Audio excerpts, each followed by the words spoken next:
Understanding the Finance Act 2025. What does it mean for Nigerian taxpayers? Good morning, everyone. A single question is echoing through boardrooms, market stalls, and living rooms across Nigeria. With the Finance Act 2025 now in force, am I going to pay more tax? It's a question rooted in both immediate concern and a desire for clarity in an evolving economic landscape.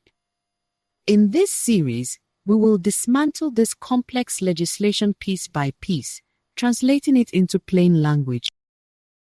We'll explore what is new, what has fundamentally changed, and most importantly, what it means for you. Whether you are a salaried employee, a freelance professional, a small business owner, or a corporate leader, our mission is to strip away the jargon and provide clarity. Let's navigate this new fiscal terrain together. Kindly subscribe to our channel such that you will be notified when we release the next video. Before we dive in, a critical disclaimer must anchor our discussion. Our analysis is based on the Finance Act 2025 as enacted. The real-world application will unfold through official circulars, guidelines from the Federal Inland Revenue Service, FIRS, and interpretations by state tax authorities. Furthermore, your unique financial circumstances, your income sources, deductions, and business structure will determine your ultimate liability. Therefore, this presentation is for general informational purposes only and is not a substitute for personalized tax advice. We strongly encourage you to consult a qualified tax advisor or chartered accountant to review your specific situation. Think of this as your roadmap. The advisor is your guide for the journey. At its core, this act is not an isolated event. It is the latest stride in the government's multi-year strategy to wean the national budget off its historical dependence on oil revenues and to build a broader, more resilient and sustainable revenue base. The underlying principles driving this reform are transparency, equity, and growth stimulation. It's an attempt to modernize a system that many felt was outdated, inefficient, and unfairly balanced. So, what are the government's explicit aims with the Finance Act 2025? We can distill them into 4 key pillars. 1. Enhance revenue mobilization. To fund critical infrastructure and public services, the government needs to collect taxes more effectively and from a wider pool of economic activity. 2. Support for SME growth. Recognizing small and medium-sized enterprises as the engine of job creation and innovation, the Act seeks to provide them with clarity and potential incentives to formalize and thrive. 3. Strengthening the digital economy. The law aims to formalize and integrate the fast-growing digital and gig economy into the tax net in a fair and logical manner. 4. Clarity and simpler compliance.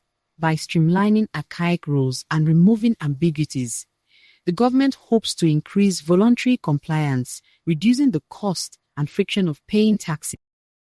Given these goals, let's return to our central question: will you pay more? The honest answer is that it is not a universal yes or no. This is not a blanket tax hike. Instead, think of it as a targeted recalibration of the entire system. The Act is built on 3 foundational ideas: broaden the tax base, bring more participants into the formal tax system, improve efficiency and clarity, make the rules understandable and compliance less burdensome, nudge economic behavior, use tax policy as a tool to incentivize investment in priority sectors like housing, pensions, and healthcare. In simple translation, the impact depends almost entirely on who you are and what you do. Part 1. Key changes for individuals and what they mean in practice. This is where the rubber meets the road for most Nigerians. The changes to personal income tax are the most talked about, and for good reason. They represent a significant philosophical shift. The new progressive tax table, a visual revolution. The most concrete symbol of the change is the new tax table. It moves from a relatively compressed band of rates to a more expansive and progressive structure. Let's examine it closely.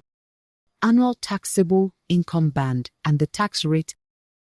0 to 800,000 naira, pay 0%.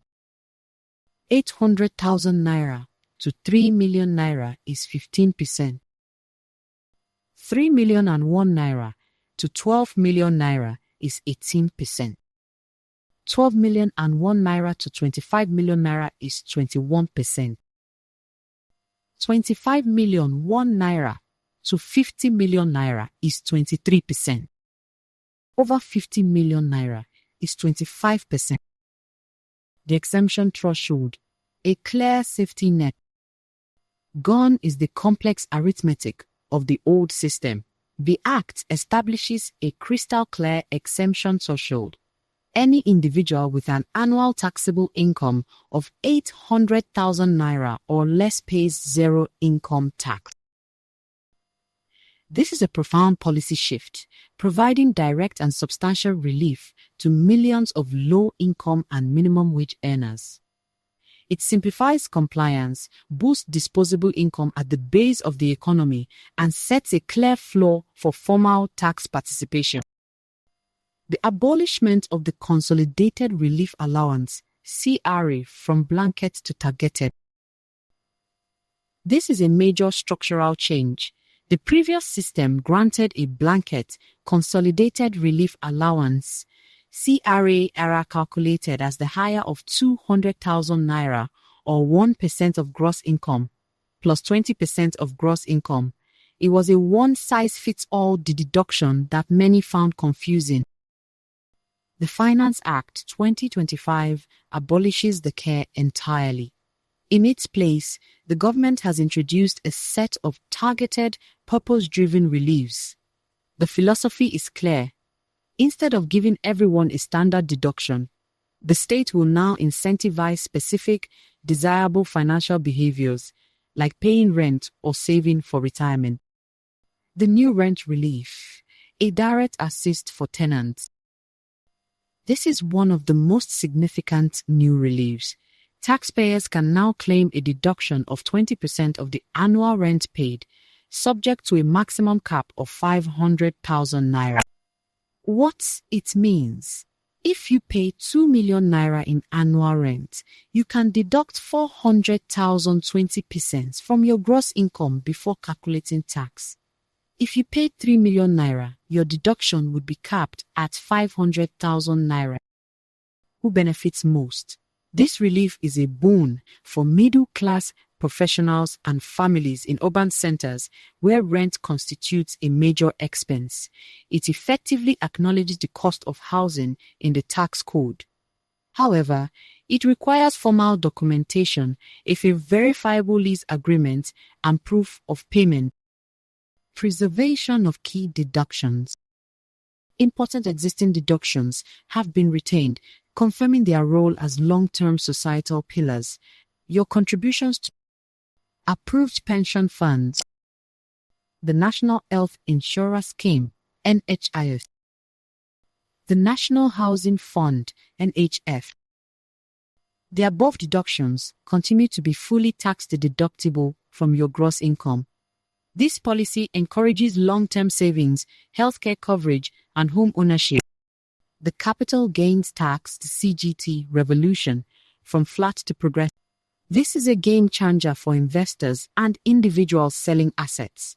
Previously, gains from the sale of assets like stocks, bonds, or property were taxed at a flat rate of 10%. The Finance Act 2025 integrates this into the progressive system. New rule: capital gains are now added to your other annual income and taxed at your applicable marginal rate from 0%. Practical impact: this creates a significant divergence in outcomes. A low-income earner selling a small asset might pay 0% CGT. A middle-income individual could see their effective CGT rate rise from 10% to 15% or 18%.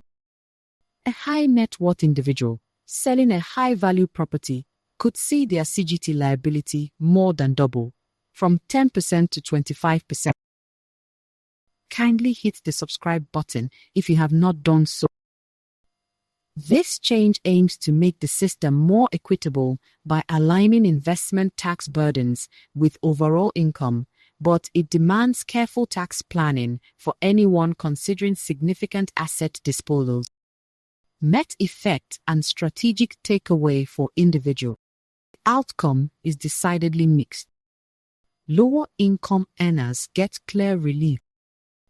Middle income earners, especially those with high rent and robust pension contributions, may find their position neutral or even improved if they leverage the new reliefs effectively. Upper canal high income earners will likely face a higher tax burden, particularly on investment income. The universal takeaway is this: informality is now a major disadvantage. To optimize your position, claim rent relief, pension deductions, and others, you need formal, documented financial records. Get your leases, receipts, and contribution statements in order. We have seen how the new tax law impacts of individuals. In our next video, we will discuss the impact of the new tax law on small and medium-scale businesses. Kindly hit the subscribe button if you have not done so.